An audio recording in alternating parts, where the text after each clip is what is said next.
great basketball. Defender to the basket, Jason Tatum. We covering pre and post game back on this channel. What's going on, everybody? Welcome back to another Celtics post-game live. I am your host, Rob Atayan. Joined with me is my co-host, Justin Lowe, my other co-host, Ian Angelo, and two very special guests. Jack Bienvenu is back, better than ever, and a first-timer, Ryan, a.k.a. Celtics Everything. Ryan, thanks so much for joining us. The C's finally take care of business at home against the Portland Trailblazers. They get the dub 115-93.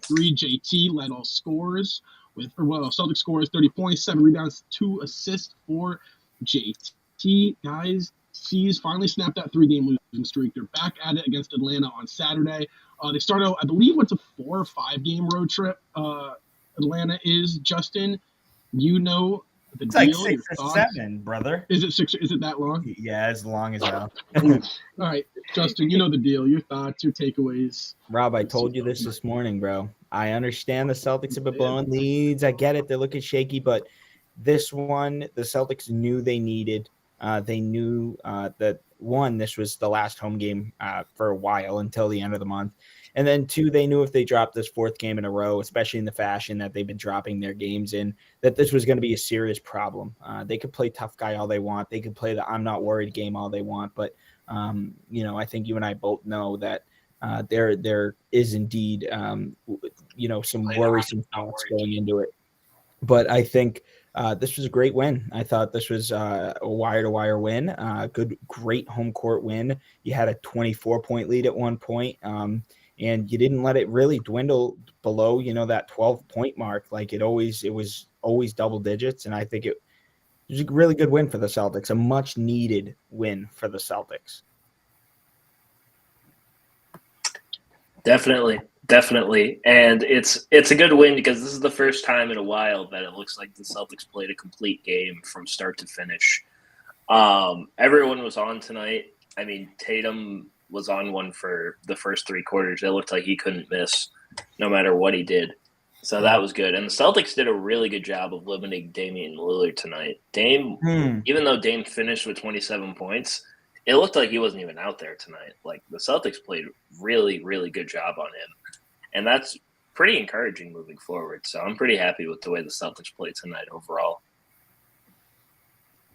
Yeah, I mean, I think, it was just a huge bounce-back win. I mean, you needed it, especially going on a big road trip.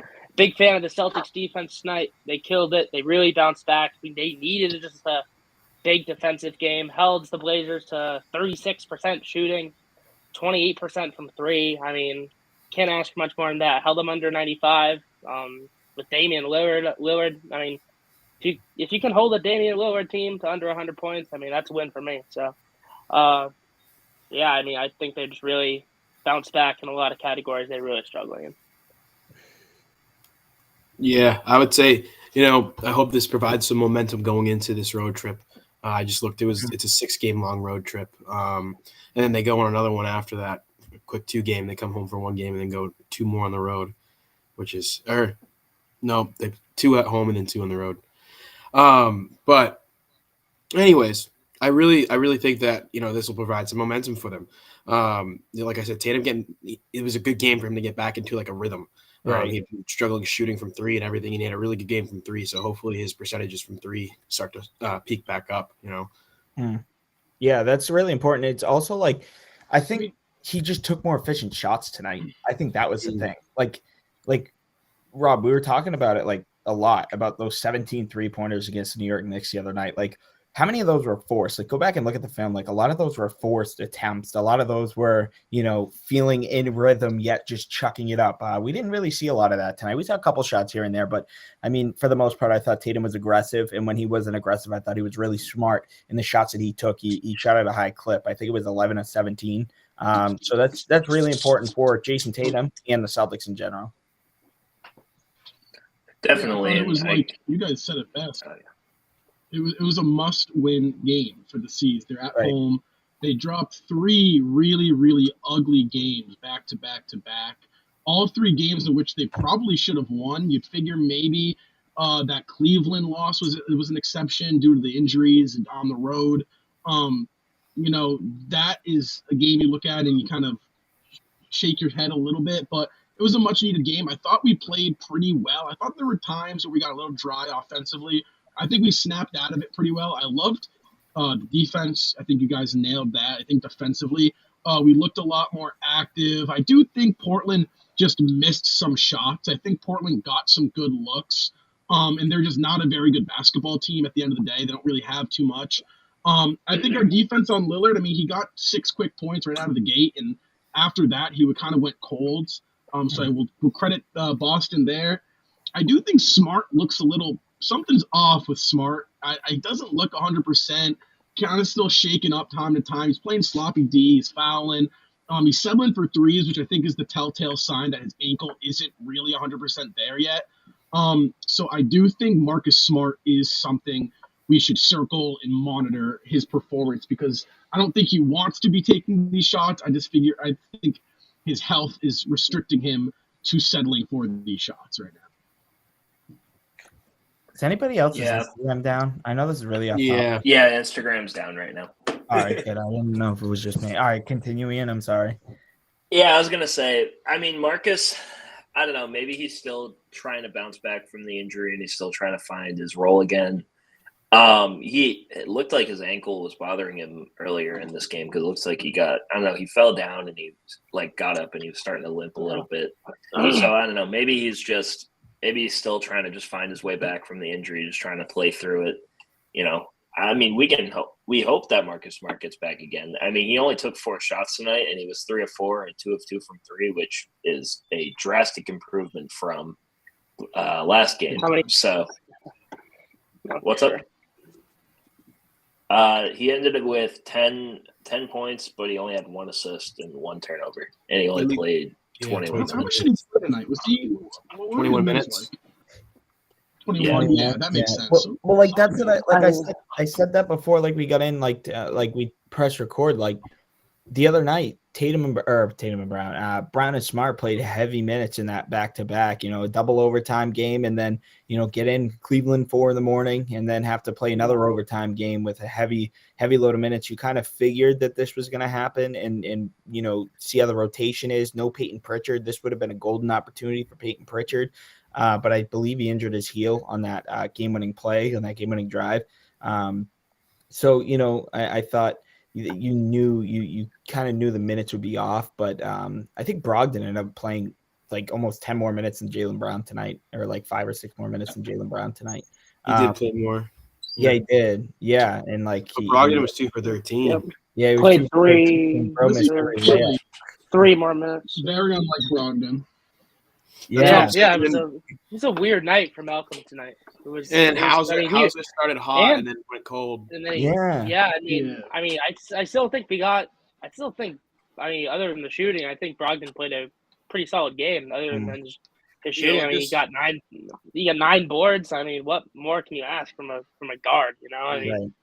Pulling down 9 rebounds. I was just really happy with the way the Celtics were able to just really just bounce back in all these areas where we were questioning them. We were questioning whether they had a defensive presence. We were questioning whether they were going to hustle enough or wanted it really. And them going out, grabbing all these boards and playing the defense they did, and Tatum really stepping up and picking it up, even though he started a little slow. He shot fairly efficiently, not fantastic or anything, but he didn't shoot poorly. So yeah, right. I think it was just, yeah.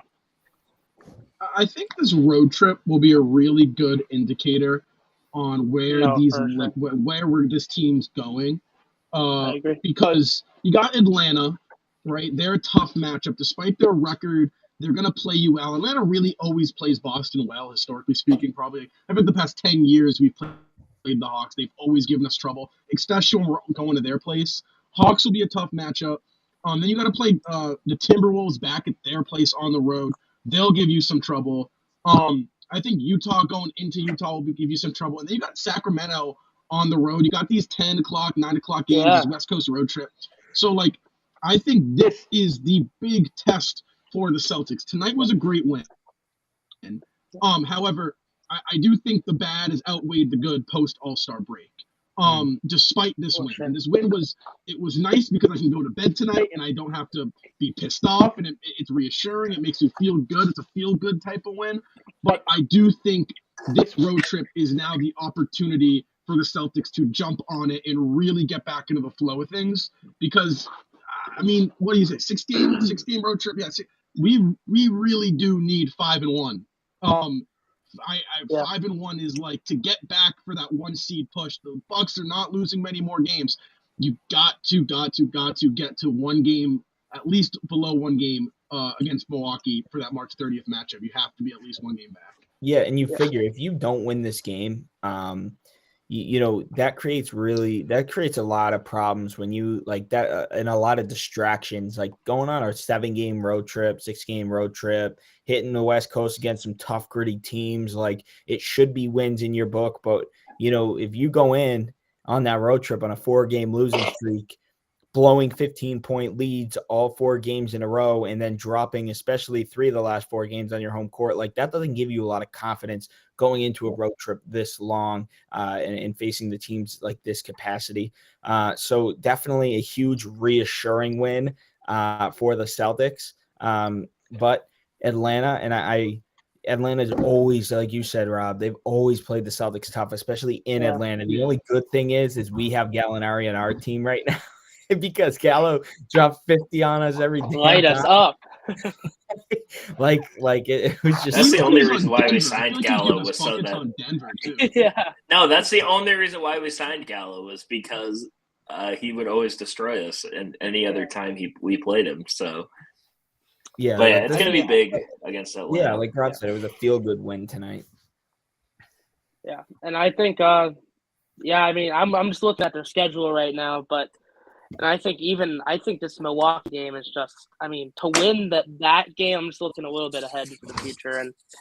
And, I mean, even though the season does not ease up, I mean, you play Utah. This is a good Utah team. This isn't a bad Utah team by any means. And then you go into Philly, then you have Toronto twice in a row, then you have Atlanta again. So winning that Milwaukee game would just be huge for the confidence. And I think, like you said, the road trip is huge for that game's confidence. So the road trip is gonna, I think, really show how we're gonna end this season. And I think it's just gonna be, I'm gonna be so happy if we can come away 5-1 even after this road trip. I'm gonna be ecstatic, and I think if we come away winning, the league better pray to God that we don't come out and win all these games.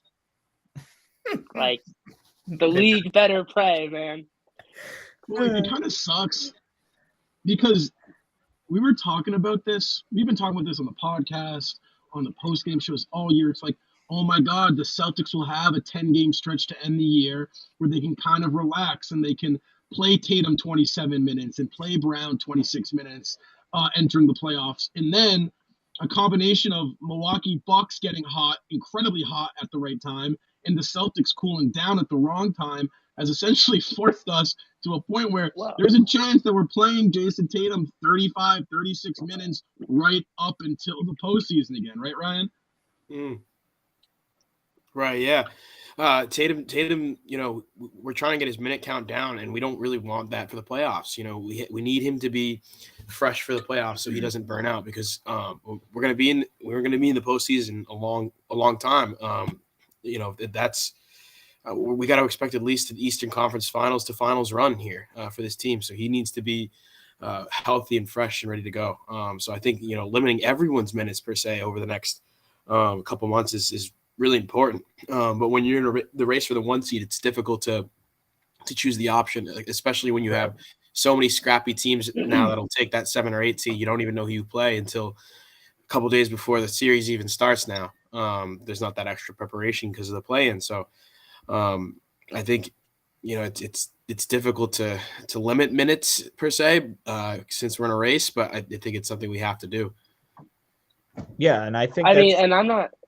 That's really, I thought that's really tough, but also like I think it's also really nice to see how deep of a team we are, because there's nights now where we can rest Jaylen Brown, and Jaylen Brown's replacement is Derek White. and we can rest Marcus Smart, and his replacement is Malcolm Brogdon. We can rest Jason Tatum, and if Sam Hauser, Blake Griffin can step up and have the nights we know they're capable of having, we're comfortable with that. And I think that's kind of where I sit at that, Jack. But like you said, we have a tough schedule coming up.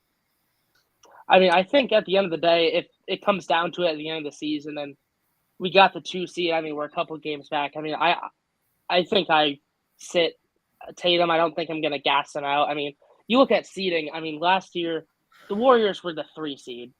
And, I mean, look what happened. So, Right.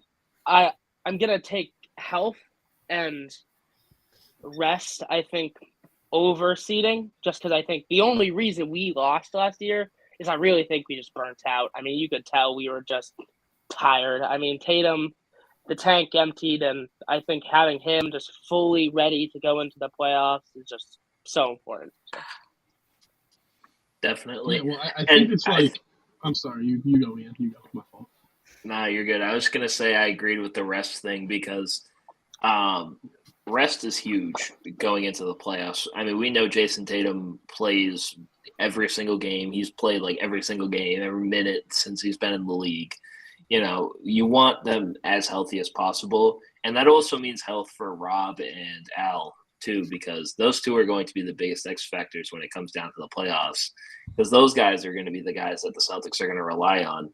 Right. Outside of Jason Tatum and Jaylen Brown. So I think it's important that you can get as much rest for Robert Williams and Al Horford as you can heading into the playoffs because they're going to be huge. Yeah, Al's played great recently. Oh, yeah. He has. I really agree with even the Rob point especially is the big one. I mean, if Rob can stay healthy, man, my God, we're going to be scary. I mean, if he can stay healthy and just, like, be what he – like play to his potential and be the player that he is. I mean, Rob wasn't even close to. I don't think he's been fully healthy in a very long time. So, I think if we can really rest him up and get him revving up at the right time, I'm really excited to see what he can do. I mean, I like that point that Jack made. And Ian followed up with it. Is like, you know, everyone's so worried about the 1 seed. Everyone's talking about that. You know, who has home court for that Game 7? Milwaukee or Boston. And I really do think that the Milwaukee-Boston series is a coin flip. I think Giannis is just that good where that to beat him, you're going to have to go 7 with them right now. But I do think roster-wise, the Celtics outmatch Milwaukee significantly. I really do believe that. I think 1 through 8, Boston, the only spot where Milwaukee takes us is that they have Giannis. And I think Giannis has an upper edge on Tatum by a pretty solid amount. Nothing crazy, but I do think you can confidently say Giannis is better than Jason Tatum. As much it pains me to say, you got to give it to Giannis. But, I mean, I look at Brown. I'm taking Brown over Holiday. I'm going down the line. I think you see a Milton who's kind of finally coming into his own, but you don't know what his legs have. He's missed a lot of time. So I do think with the Celtics right now, there's 2 really important things. It's, can you enter the playoffs in a groove, right? Are the wheels going to be turning and spinning at the right time? That's what's most important right now, not the 1 seed. Second thing, obviously, health. You nailed that, Jack. I think that this team, fully healthy, can go into Milwaukee and can take down the Bucks in Milwaukee. And honestly, call me crazy, I think the Celtics team has the opportunity to take down Milwaukee in 6. I think they can close it out in Boston for a Game 6. I think they have that capability. I think they know they have that capability. So right now for Boston, it's get healthy and find a way to get a rhythm for the playoffs. That is so necessary right now. Oh, my God. And I just think at the end of the day, I mean, I know seeding and home court advantage is very important, and we saw it with Game 7 last year against Atlanta. But, I mean, Atlanta, what the heck? But Milwaukee. I mean, we saw it last year. We went into Milwaukee. We won Game 6 down 3-2 against Giannis. I know they didn't have Milton, but still, it's Giannis. And then we went into Miami and won Game 7. It's all about, in my opinion, it's more about who has the better roster. And I mean, that's whoever's probably going to win 7-game series. And I think if the Celtics play to their best and are healthy, they're the best roster in the NBA. So, And that's I my think they take got to on it. take care of business, close out series. I think No, for sure. Yep. obviously, like we still got a lot of work to go before the playoffs. I mean, I was No, for sure. All-Star break, I was super, super confident, and I still am confident. Me too. But I do think they have some question marks that have come up that I wasn't asking during All-Star break. A couple of those blown leads were very December 2021-esque. I mean, It was identical to what we were seeing back when we were a below 500 team. I think that brought up some question marks. But it's just so important. Like, we've been saying, I've been stressing, like, every game from here on out is like a preparation for the playoffs. How does this game against Portland, affect the Boston Celtics making a run at the NBA championship, getting to the finals? What did it do? It got us back on track. It was a feel-good win. It was a win a much-needed win at home.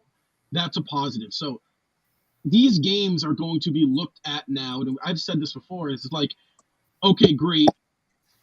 How does this translate to championship basketball?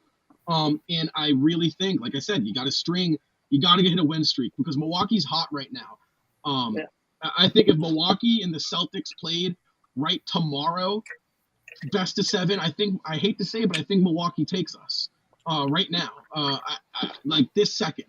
I think we're out of the groove yet, but I think once we get back in our groove, we take Milwaukee. I'm not going to lie to you. This is kind of completely off topic, but can I read you guys Al Horford's stats over the last 9 games? He has 14.2 points a game, 7.2 rebounds, 3.4 assists, shooting 57% from the field and 59% from 3 on 6 attempts. He is 36 years old. Yo, dude, Al Horford's like, man. He's insane, bro. Yeah, that's gonna be huge. That's gonna be huge as well. I want to go back because first of all, Al is gonna have to stay healthy as well. The dude's aging, but he's not aging at the same time. But like going back to like the whole like the rest and all that, it's hard when it comes down to Robert Williams because I feel as if you do need to monitor his minutes. You do need to make sure he is healthy. But at the same time, you also need to make sure he's playing the playoff-like minutes, not so much during the intense moments of the game, but I don't want to see him play the 15 to 17 minute, then the 17 to 25 minute restriction. I don't want to see that anymore. I want to see him start to ramp up to the 30, 31, 32, 35 minutes. Like I want to see him start to play the old Robert Williams ask minutes. And I think that's going to be really important because if you throw him, even if he's healthy and you throw him in a playoff series, not only is it more intense, more physical, but you're also playing a lot more minutes. The rotation is shortened in the playoffs. And yes, we do have a deep, deep team. I think it's super important that Rob is in shape for these games and he is able to play the 30 to 35 minute marks of these games. We saw it against, I feel like we were talking about it against Philly, how important that game was for him to play over 30 minutes because that's a potential Eastern Conference Finals matchup, a potential second round matchup with Philly and against Joel Embiid. I thought that was a huge game to play over 30 minutes. So that's kind of what I'm looking for Robert Williams. Yes, you want him healthy. Yes, you do want him well rested. But at the same time, you want to make sure he is ready to go. He's well conditioned and he's well able to play these extended 30 to 35 minute stretches in come playoff time. I want to say the same thing about Marcus Smart. Now that I've noticed for a few games now, he still put up some numbers. I looked actually yesterday because for some reason I thought he just wasn't producing like he was prior, and I don't know. He's looked slowest. He's looked a step slow. He just doesn't look confident in himself right now on either end of the floor. You know why? Because he's starting to settle for shots, Ryan. He shot 22 threes in 2 games. Like to me, that's the old Marcus Smart. And that's it's like almost like old bad habits. And the Celtics were so good in the beginning of this season and at the end of last season when Marcus Smart was that facilitating point guard moving the ball around and creating great shots. The past week or two, he hasn't been creating great shots at all. It almost feels like he's reverting back to his old habits in his 3-point shooting. But yeah, that's a really good point, Ryan. And he really feels like we're relying heavily on Derek White and Malcolm Brogdon to really just facilitate. Right. They're brought Derek White when he was on that tear a few weeks ago. He was just dishing everywhere, and He was the best player in basketball. Yeah, It was like Lynn Sammy. It was crazy. yeah, and it's just I know what I was watching. it just doesn't make sense to me that that Smart just took that back seat there and just kind of sat in the corner and chucks threes now. Do you think that Derek White tear made Marcus Smart scared for his job? No. I don't know. I don't know. I saw someone talking about that. I saw someone talking about Celtic that for earlier, life. where it was like Smart was threatened by Derek White's tear when he was out. I don't think so. I think Marcus is still the heart and soul of this team. I think he knows that too, but I think he's got to find his role again. He's got to get back to what really made him the point guard he was in the playoffs and early this year. Smart wants to win, right? Smart hasn't had a solid backup point guard. No offense to Peyton Pritchard last year. I know he had his good moments, but that was our backup guard last year, Peyton Pritchard. I'm sure that's relieving that Marcus Smart can go out and he sees that we have guys to step up like a Malcolm Brogdon, like a Derek White, who can step up and do that job and do it better at times and be able to do different things. And I also think it's important that both Brogdon and Derek White work so well, whether they're on the ball or off the ball. And that is so friggin' important. And that's why they work so well around Jason Tatum and Jaylen Brown. When we had Kyrie and everybody, they're so ball dominant players. Kyrie is not an off ball dominant player. And I think that's really, that's another good point. I think that's really important to note. I think when you got guys in and out of the lineup so much, it takes time to integrate a point guard back into the starting role, especially when you got to think about it like this. Not only was Smart, so Derek White's a guy that he's a utility knife. He can really play he could play the forward if you need him to. He could play the shooting guard spot if you need to. He can run point if you need to. He can do all three of those and excel at an extremely high level at all three. Smart is at his best when he's playmaking. And I do think that there's this, when you're getting reintegrated back into the lineup, you're doing what a team is, Derek White was balling for 15 games straight without Smart. I think Smart comes back. And then, I think it's going to take some time for everyone to kind of get back on the same page. This Derek White is supposed to be a bench player. And he has started in I think all but 7 games this year. That was supposed to be our 7th man, and he has essentially turned into a starter. And that is mostly due to the fact that Celtics cannot stay healthy throughout the course of 82 games, and you got guys going in and out of the lineup. So we got a question here. Let's see what we got. How important do you think this win is, not only for the record, but for the players too? I think, I'm going to be brutally honest here, guys. I think this was a fan. This was most important to the fans. It was a fan reassurance game. I don't think these players doubt themselves at all. I think that's kind of honestly been the problem recently, is that they are so confident that they don't feel like they need to recheck themselves.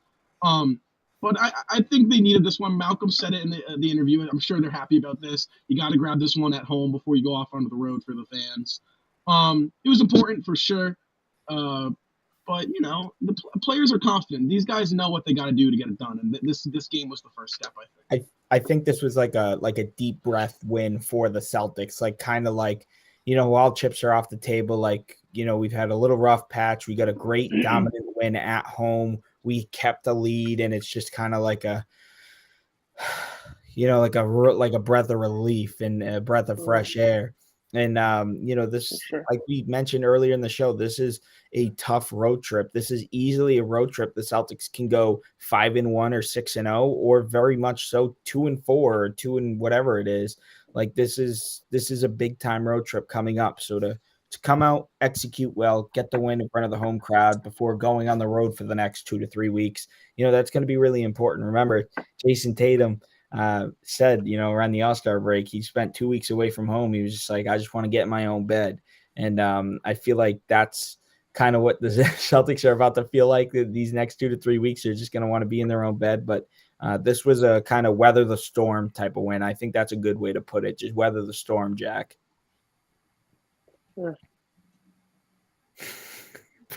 Bro, hit me with the Kevin Durant. Yeah. Amazing insight. Yeah. That's elite level insight by Jack. This is why we have him on the post-game shows. Bro, it's No, I'm lost in joking. the sauce, bro. What's you doing, bro? My brother is lost and confused. Yeah, I agree with you, man. Bro, you got to keep the conversation going down the damn line, Jack. I thought you were talking about the Jack in the comments. His name is Jack. No, I said Jack. I thought you said Jack, shit. like in I didn't reply know to him. The guy who commented. The guy's name is Jack. Well, you were the only one who answered. I said, isn't it Jack? And you said, yeah. And then you didn't say anything. Because I'm like, yeah, like I'm agreeing with you and talking to him. But that was just confusing. My bad. So we're going to respond to the damn question. We're going down the line. Oh. I agree. Oh, my God. All right. I'll talk about it. Did the ink of the tattoo go to your brain, bro? Oh, my God. I agree with Justin. I think this was just a game the Celtics just wanted to see. They just needed a win. They just needed to know that they can hold a double-digit lead, and they do know how to win games. It's just one of those things where it's just you go in and – I'm not trying to disrespect the Trailblazers or anything, but we know the Trailblazers are not a very good team. So this is a team that you should beat. So to go in and just do your job is pretty much all the Celtics were probably looking for in this game. Ian, man, that's Bolton Bohr material right there. Trailblazers are going to use that next time they come to Boston. Yeah. We play the Trailblazers next week, I think. So yeah, in Portland, in fact. I don't think it'll be my fault. I think Yeah. Yeah, I think it individually the players, they're confident in themselves, but I think as a unit defensively, it was a really big game there. Not blowing a lead, being able to have those, Muscala and JD Davidson and all them come in at the end of the game for a solid 3 or 4 minutes there. Right. So I think that was huge, and I also think looking at the box score again, I think we're forcing a bit from 3.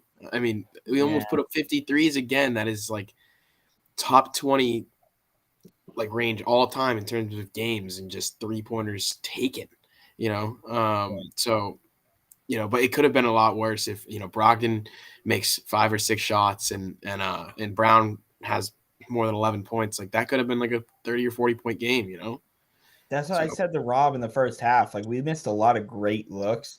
I said to Rob, we could be very much up 30 in the first quarter if we just our looks fell. We started 8 of 13 from 3, and I think when we get off to hot starts from deep, we get trigger happy, and that's I agree. Thank you, Jack. So I think.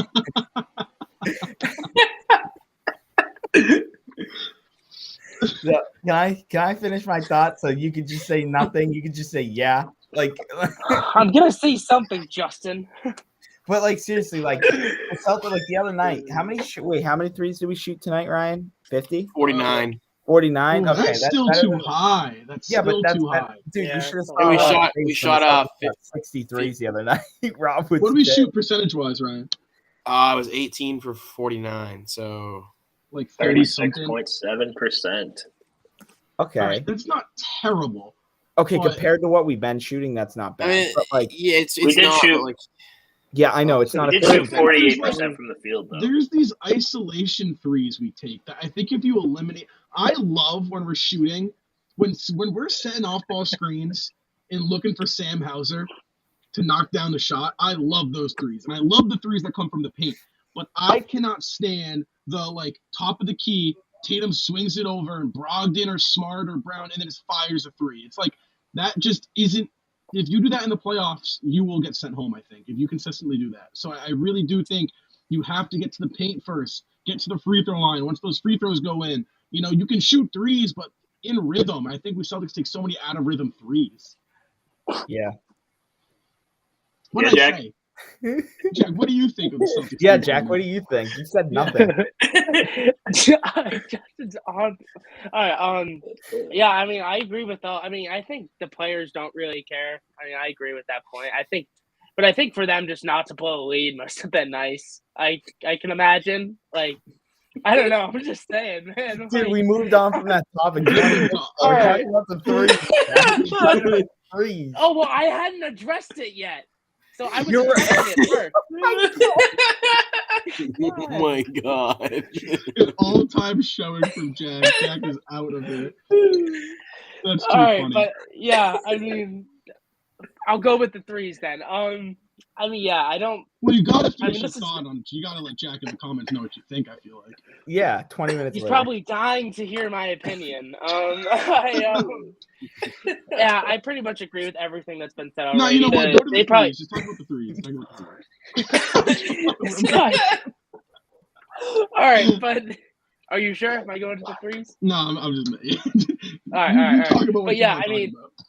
this is typical. I mean, I'm not really surprised they shot this many threes. I mean, it's typical of them. I mean, they're a team that lives and dies by a three. They're going to throw up a shit ton of threes, and hope it goes in. I mean, I think it would be ideal to shoot a little less, but this is the identity this team has. They're a three-point shooting team. They shoot, I think, the second most threes in the NBA, but behind Golden State, obviously. But I think, yeah, I mean, I'm not really surprised by that. And you would hope and think that in a playoff game, they'll realize when they're not falling. And you would hope and pray that they don't live and die by the three, that when they're not falling, they look to get to the rim. I think that's what a championship team does, and I'm really hoping that's what we do. So that'll be something to look forward to. Can I tell you when I think the Celtics became a live by the three, die by the three team? It was the game against the Chicago Bulls where the Celtics got off to this like insane start. Like they were totally blowing them out in the first quarter. And it had that like Brooklyn game feel to it. Like the Celtics jumped out, they hit like every three in the first quarter, and then they just kept shooting. They just kept shooting the damn basketball, and then they eventually died by the three and like blew like a 20-point lead and lost by like 18. I just don't feel like that's a good that was idea. very early on. That was That like was very our first early loss. on. or something. November. Yeah, but like I just feel like that's not a good identity of to have. Like I understand it's 2023 and the 3-point shot is so normal now in the NBA, and I just don't feel like that's a championship strategy or you know what I mean? I just feel like you shouldn't live and die by the three, especially die by the three. I mean, geez. I mean, I really think it all goes back. I mean, I think it was Justin you that brought it up when they get. Thank you. You're welcome, Justin. But they just seem to get trigger happy when they Sorry, I feel like sometimes it's better them to get off to a bad start than start off bad, then get hot, for them to start off hot, then get because when they start off hot, I mean, yeah, like you said, they just think they're gonna make everything, so they just keep throwing it all up, and I mean, we've seen pretty much every big lead we've had is been just because we've gotten really just hot from three, and then you see we just keep chucking this shit up, and then it just. Yeah, but before we know it, it's tie game. Right. Yeah, I mean, yeah, for sure. I think that for some reason, I don't know if you guys remember watching the 2016 Warriors, obviously, right? We're all on the edge of our seat, and every single three that they take, we think is going in. Right. Yeah. This team is shooting more shot wise, total shot wise than that team. And that is crazy to me. That they're shooting more threes than that team did, Right. And I don't know. I just don't know if it's a long-term strategy. I think it'll get you through the regular season, but I think Tatum and Brown are both at their best, and Tatum's going for 50 or 60 and Brown's going for 30 or 40. Brown's at least getting to the mid range and getting to the rim, and Tatum is taking to the rim every time and getting fouled. Right. And then all of a sudden Tatum starts hitting a couple threes. His threes get hot, and he has 50 points. But yeah, so I think that's in the playoffs. You really got to get to the rack first and establish that inside. I feel like Tatum is too damn big, to be taking 17 threes. Like, he took 17 threes against who? The Knicks. Cleveland? Exactly. Last night, right, against the Distracted Knicks. yourself. That's what you did. It was against the New York Knicks. It was Double against overtime. Knicks, yeah. So he took 17 threes against New York, and it just kind of feels like, it's like, dude, you're 6'10", you're 230. You are so good when you are getting to the free throw line and you're getting to the paint. I mean, like, I can think about all the 50-point games Jason Tatum has had in his career. What has it been, like 7 or 8, I think? It feels like the ones that stick out to me, one in particular, the one against Brooklyn last year, I think that game was the best or second best. I think that 46-point performance against Milwaukee, Game 6, was probably his best. But that game against Brooklyn at home, it was kind of our first test. Brooklyn was playing good basketball. Celtics were beating up on bad teams. It was the first team we've seen healthy. It was on national TV at the Garden. I remember I was there live. Tatum was like different that night. I had never seen, and still honestly, through all of the games I've gone to and watched on TV, that Jason Tatum performance was just different because of how aggressive he was being. I remember he took the ball at the free throw line. He ripped through, got past Kyrie, got in traffic, got an and one on Claxton. I mean, there was one play where he goes up, gets the rebound, goes right back up, draws the and one on Durant. And it's like, that is when Jason Tatum is being the MVP that we know him. These sidestep threes, they're great. I like it when they fall. It's awesome. It's pretty to watch. It's appealing to the eye. But Jason Tatum is at his best when he is getting to the paint, plain and simple. Yeah. And he's too tall, he's too big, he's too athletic to be settling for 17 threes ever. I never want to see that again. Never, ever, ever. The specific game that I agree. Oh, God. Oh, no, you're good. Right. You got it. I was going to say the specific game I remember where it was like Tatum is just like taking it to the rack and nobody's going to stop him was that a couple of years ago against the Clippers. He had like 46 or something like that. Overtime, yeah. That game that was Paul right George the ankle shutdown. breaker. Yeah, that game was just unbelievable, and he was not being stopped. No, that's when he crossed up PG. Did we lose? Yeah, we lost. We lost that game in overtime too. That was the first game where I was like, "Holy crap, Jason Tatum is like going to be a superstar." And then he did it again. And he did it again like a week later against the Clippers.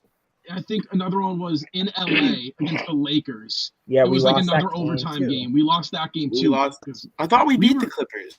I really thought we beat the Clippers. Well, no, we lost the one on the road against the Clippers. The one where Tatum broke Paul George's ankles. That's that wasn't the one I was talking about. The one I was talking about was the one at home where he won the one at home when he had the headband. Yeah. He had the headband and he had that crazy N1 layup on like Montrez. Yeah. I feel it was on Harrell. Yeah, that was. Yeah, I mean, it feels like Tatum. Even honestly, Game 6 Milwaukee. The plays that stick out to me are those I think he had like 3 consecutive threes in that fourth quarter. I think it was like a 13-0 run by Tatum alone.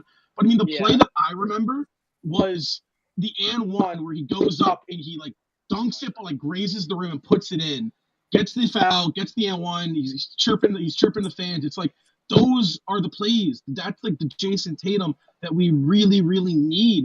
He's so good when he gets into the paint. He's like unstoppable when he is getting into the lane. It just feels like he's been so lazy recently. And I don't want to bash on him. He had a good game tonight. But it feels like, if my 3-point's falling, I'm going to kind of like, I'm going to lose the ball in the lane. I'm going to throw the ball away. And I'm going to settle for these threes. And I think that it's mostly, I don't want to blame Joe fully, but it's like it feels like Joe's play style is shoot a lot of threes. And if you look at last year, Tatum was getting to the paint more. It's because Ime's play style was get downhill, play fast, play hard-nosed defense, play physical. And I think the Ime version of Jason Tatum is more consistent I think, will get you further in the playoffs. Obviously, we haven't seen Mazzulla ball in the playoffs. It's just like, the eye test, the Ime Tatum passes the eye test a little bit more than the Missoula Tatum. We'll see, but that's just like that's what I've seen from Tatum recently. Well, it's like I think the Ime Smart is better than the Missoula Smart. Like Smart. Oh, see, I Yeah, disagree. There. I think 100%. I like Smart this year better than I like Smart last year. Really?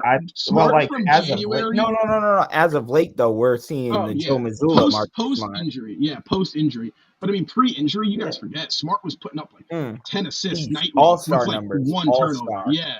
Now, I just need to get They back. advocated for him for that. Yeah. They did. Also, Yeah, I they mean, had him like posting. at the All Star. Yeah, Yeah. they were posting like Marcus Smart All Star. Yeah, it was vote JTJ. Yeah, so for sure. But C's get the dub tonight, 115-93 at home against the Portland Trailblazers. Like we said, JT leading scorer in the game, 30 points, 7 rebounds, 2 assists. C's they had 26 team assists. It's a tongue twister. In the dub tonight, Celtics finally snapped that ugly 3-game losing streak. They play the Hawks Saturday night in Atlanta. I don't know what the schedule for postgame is. Justin's gonna be. I got it. Justin. So we'll have postgame. Justin will be running the show. But guys, until then, thank you so much. Before we finish off the show, you know the deal. Final takeaways, thoughts. Yeah. Before we end the show. This whole Grant narrative, there's something going on, dude. Down 24. There has to be. Robert Williams is out, and the Celtics went with Blake. And I love Blake. Y'all know I love Blake, but they went with Blake Griffin over Grant Williams. I was telling you, Grant and Missoula were chirping at the end of the game. Justin just had. I hate to interrupt you, but the Stephen A. Smith just came out of you with that statement. That was very Stephen A. Smith. What? How you just said that. That was the Stephen A. just came out of You know I love my Blake Griffin. I love my Blake Griffin. I love it. Continue though. Sorry. But no, I'm serious. Like something's going on behind the scenes with Grant Williams. Like they're like, what? Did he play tonight before the fourth quarter? I don't think he did. I think he only played in the fourth. No, he only played. I personally like. I think there's no shot he's a Celtic next year. I think it's just. And you know what? He forced every shot. That was like Williams. Williams. It could be. What? Maybe they're trying. Maybe people keep making fun of him about the whole $20 million a year type thing, and I don't know. They're trying to humble him. Maybe that's a thing. Maybe I could see it because like they did say ever since he said that he's been terrible. Like that's not like a joke. Like it's legit. If you look at the stats, he's averaging like terrible efficiency, terrible points. He's not playing great defense. Maybe like I don't know. Maybe they have something against the whole $20 million a year thing, which I don't blame them because let's be honest here. Grant Williams is not a $20 million a year player. He was chirping after he hit his first shot tonight. He was chirping to somebody. I don't know if he was chirping him. And then he missed like 6 in a row. So I know his shot selection was horrible. Grant just has to shut the hell up. He just can't talk. Can we get a shirt? I think we need a shirt that says Grant shut the hell up. I mean, I bet everyone on the Celtics would wear that shirt. I think Jack just nailed it. Grant, shut the hell up. Dude, whenever he talks shit, like shit goes down for him, man. Shit hits the fan. And then he missed a free throw today, which I thought was hilarious. When he missed the free throw today, I was laughing. Dude, he got PTSD for sure. It wasn't even close either. No, dude. I know he completely bricked it. I thought they were gonna boo him when he came out. Honestly. Oh, that'd be. I thought they were gonna boo him. Dude, can you imagine? Dude, that's. I don't know. Whatever. I guess my final takeaway. I want to talk about the Tatum thing. I don't know if this is actually what's going on with Tatum. You could. I'm not saying again. This is not what I'm thinking, but maybe he's just bored right now, and that's why he's just taking a whole shit ton of threes all the time. And maybe by the playoffs he'll turn it on again. Because we've seen players do this before, where it's like this part of the season after the All-Star break, where your team is comfortably and your team's gonna make the playoffs. And I've seen people talk about it, players can get bored during the course of the season. And I know you. And it's not something you want to see, but but maybe Jason Tatum can turn it on in the playoffs. We never know what can happen. I didn't expect the 46-point performance he had against Milwaukee in Game 6. So, I don't know. Maybe it's just one of those things where Tatum is just trying to get his shot going. Because for a long time, he could not hit a three to save his life, like going into the All-Star break. So maybe he's just trying to see how his three ball is going to work with his whole wrist injury and stuff like that. So, I mean, I'm not trying to make excuses for Tatum because taking 17 threes in the game is not, that's just not something you do. But, maybe he's just trying some stuff out just to go into the playoffs, just to try to get more comfortable with his three-point shot. But you never know what's going on. I mean, we're five people talking behind a screen. Right. Yeah. Yeah, and my final takeaway. Wow, really? I gotta go back to Grant Williams real quick. So I personally think that as soon as Grant Williams had his game against the Bucks, that he's been on this high horse ever since. He thinks he's worth all this money, all this stuff like that. He's not backing it up right now. Right. I mean, at any level, you can say all you want about last year in the playoffs, but if you're not consistent with it, then you're not worth that $20 million a year. That's just the bottom line. If we really think about it, what did he do after Game 7 against Milwaukee? Can you name any other notable? Well, that was big. Remember, in that Miami series, he was nowhere to be found. Nowhere to be found. Grant was like terrible, actually. I don't even think the Warriors. He didn't do anything against the Warriors. He barely even played against the Warriors. Dude, that's the thing. And they were leaving him open too. They were leaving him open. And I remember that being anything. a thing against Miami. Yeah. Like, where's Grant? Grant wanted posters like around Boston. Like, where's Grant? Like, lost and found. Like, I don't know. I told Rob tonight. Like, I think that this might be worse than sophomore Grant. Like, Grant sophomore season. Nothing will ever be worse than my Grant Williams series. I don't think it's as far as you think. I think it's worse because sophomore year Grant wasn't asking for 20 mil.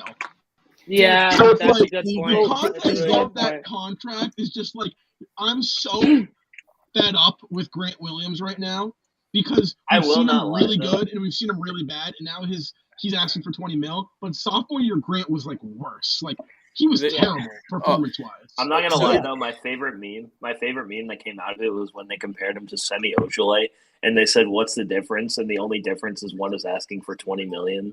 I was dying when I saw that. My favorite. So if you guys scroll on my page down to that year, I have a series called the greatest of all time. Oh, I remember that. Yeah, yeah, because because like his every low single lights. time Grant would smoke the layup. I mean, there's some I made, crazy a stuff whole on video there.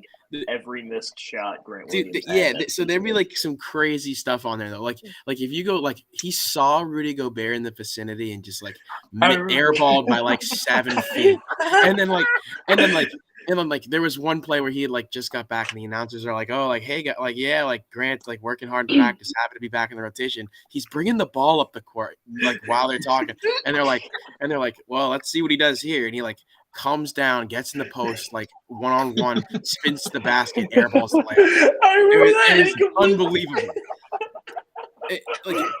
There was nothing worse. Oh, that's too much Grant Williams. I'm sorry. I gotta cut off the Grant Williams. I have to. It's like Grant. I just gotta say one more. I just gotta say one more. I just gotta say one more Grant thing.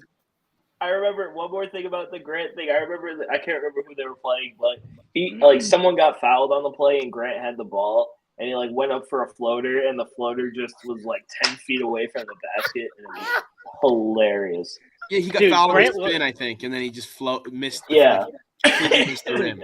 He floated it and caught it at the same thing. He because he just missed so bad. He just passed it to himself. Over the rim. If Grant Williams is Batman, he's the George Clooney Batman. He is Have you seen is the George Clooney Batman the super? I don't know if y'all saw that. He had fucking sorry, but he had Adam West Batman. What the Adam West Batman. That's the Batman he is, man. All right. Well.